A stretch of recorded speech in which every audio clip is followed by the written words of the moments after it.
Everything that rocks the River City, 103 GBF. Bobby G's my name. I'm joined in the studio today by the man, the EPD Chief Billy Bolin. Hey, how's it going? I'm doing all right. How are you? I am great. Guns and Hoses week, so it's always a good week. Yeah, you were telling me right before we went on the air, you are super hyped for this year. I really am. You know, the past couple years, and people don't realize how much work goes into this, so it kind of becomes the second job. Mm-hmm, sure. And there's years where you're just ready to get it over with because you put so much work into it. But I am like really hyped up this year. We've got some good fights. We've got some cool enhancements. I'm really thinking this is going to be an awesome event this year, so I'm excited. Yeah, you can't share with our listeners or even with me what these new additions to the show are, but you've assured me that if you've been to previous years, you're going to be surprised by some of the additions this year. Absolutely. I mean, the fights are the fights, and I mean that's the main event while people go. But we're pretty proud of the show we put on around the fights, and we've got some major enhancements to our show this year that I think are going to kind of shock and awe people a little bit. So I think if you've been before and you've liked it, I think we're going to take it to another level. If you've never been and you come for the first time, I guarantee you will have a little bit of that wow factor of can't believe this is a local event. Yeah. Yeah, it's a production, and I'm pretty proud of it. It's sad to say, but normally you can tell a locally put on or locally produced show versus a national show. You really can't tell a difference when you go to Guns and Hoses. Yep, and that's the thing I'm most proud of. I tell people a lot. I went a couple years ago to the WWE event at the Ford Center just to see their layout and how they do things, and I was stunned that it's not like TV. Their traveling event, if you've been to one of these events at the Ford Center or Roberts Stadium, you know, they don't bring all the sound and light and the hoopla that they do on TV. Well, we do. We have all that sound and light. We have the hoopla. If you're a fan of wrestling or just that entertainment angle, you would love our event. I mean, I really think we put on a show. Yeah, Vegas caliber boxing event. I really think so. Yeah, absolutely. We're talking with Evansville Police Department Chief Billy Bolin, talking about Guns and Hoses 8. I can't believe this is the 8th year for it. I know. And I got to assume there's some folks out there that don't know what Guns and Hoses is, despite how much we're talking about it every day on all of our radio stations. But just briefly, what is Guns and Hoses? And then maybe piggyback that with 911 Gives Hope, the benefactor of the funds raised on Saturday night. Guns and Hoses is charitable boxing matches. The guns represent the police side. The hoses represent fire. And so we have 15 1-minute rounds between police and firefighters boxing. 100% of the proceeds that come in that night go to local charities, and it's through our fundraising arm called 911 Gives Hope, which is police, fire, and EMS all together. We've given, I think, $700,000-$800,000 so far in the 8 years. Yeah. Last year it was $120,000. We expect it to be similar this year.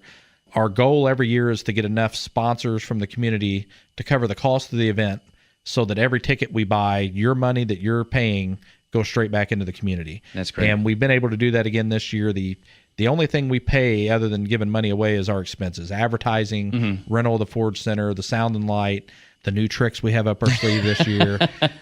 So other than that, though, none of these fighters get paid. They get a hooded sweatshirt is their gift for getting in there and a black eye, training for 6 months and sweat and blood that they pour out. Yeah. And the same with our board. I mean, they get free tickets and a free shirt. And other than that, it's all donated time and effort. And so it's a great event seeing everybody come together and put this on. And please don't think that when you kind of hear the term exhibition or charity event, this is not exhibition fighting. This isn't tippy tap, let's make it look good. Yeah. These guys, the cops and the firefighters, like you said, they train all year.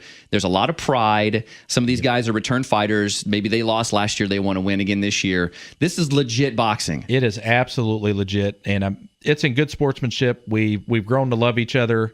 We joke around with each other. We hang out with each other. But that night, it's about pride. You want your team to win, and you can tell that just from the crowd. I mean, the way we have it organized, when you buy your tickets through Ticketmaster, you can sit on the hoses side or the gun side. So every fight, whether you know somebody or not, you're involved because it's a team element. And so you're cheering on your team, and it's electric in there. I mean, the crowd is going crazy, screaming for their team, their side.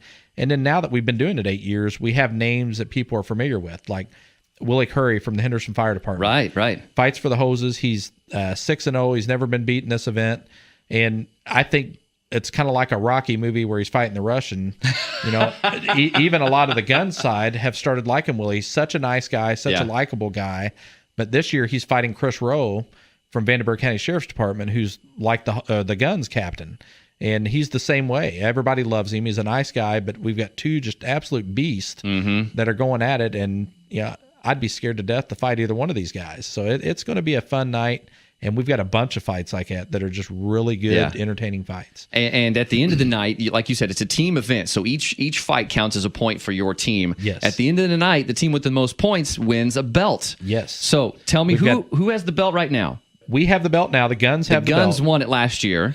But the Hoses hold the record. They've won 4 times. We've won 3. Okay. So the Guns are pretty confident that we're going to retain the belt for the second year in a row and tie this thing up. Wow. The Hoses equally tell us that it's not going to happen. So, of course they do. We'll see that night. But I think both teams are very confident, which means it's going to be a competitive event. I don't see this being lopsided at all. If you talk to the Hoses, they're confident that they've got the best team. We're confident we have the best team. And, if you've never been, I can't stress enough, go make a donation to charity to come to this event, and you're going to leave that night saying, wow, what a great time. I've been saying for the last 2 weeks promoting this event, not only is it a great night of boxing, just on its own, it's a great night of entertainment, but you're also you're helping raise money for so many great causes, because 911, you're talking 6 figures of fundraising in one event. It's obviously your biggest fundraiser of the year, and so many different charities benefit from these monies. Yeah, we have a board made up of 3 firemen, 3 police officers, and 1 civilian. And we sit down every year and look at what charities we want to help, who we want to give to, and we decide equally who we're going to give to. Last year, I think it was 30 different groups. That's amazing. That we try to help out. And it can be groups like the Boys and Girls Club or the Heidi Shrine Transport Fund, Dream Center, or it could be like an individual kid that we had a little girl that had hearing issues and needed some piece that was compatible with the board at the school where she could hear the teacher instruct. Okay. So we helped get that, or we've bought tricycles for kids with special needs that are made just so they can ride a bike where normally they wouldn't be able to. So anything that we can help kids or people with special needs, that's what we try to do. It's an amazing event. It's this Saturday night. It's Guns and Hoses 8, presented by 103 GBF and 911 Gives Hope, and all the radio stations here at Town Square Media. Thanks again to EPD Chief Billy Bolin for not only coming in and talking about it, but for heading up 911 Gives Hope and starting this thing so many years ago and watching this event grow. You got to be like a proud papa. Absolutely am, and seriously, likewise to you all. We couldn't do this without the radio help, and it's not just ads that you all do. Right. Behind the scenes, we have radio DJs getting we'll have a lot of our guys down there on Saturday night helping out. They volunteer. That we don't even ask. They just want to do it and want to be involved. It's a fun event. So it really is fun. So come out and help us out, and I promise you'll have a great night. All right. Guns and Hoses 8 Saturday night at the Ford Center with 911 Gives Hope and 103 GBF. Thanks again, Chief. Thank you.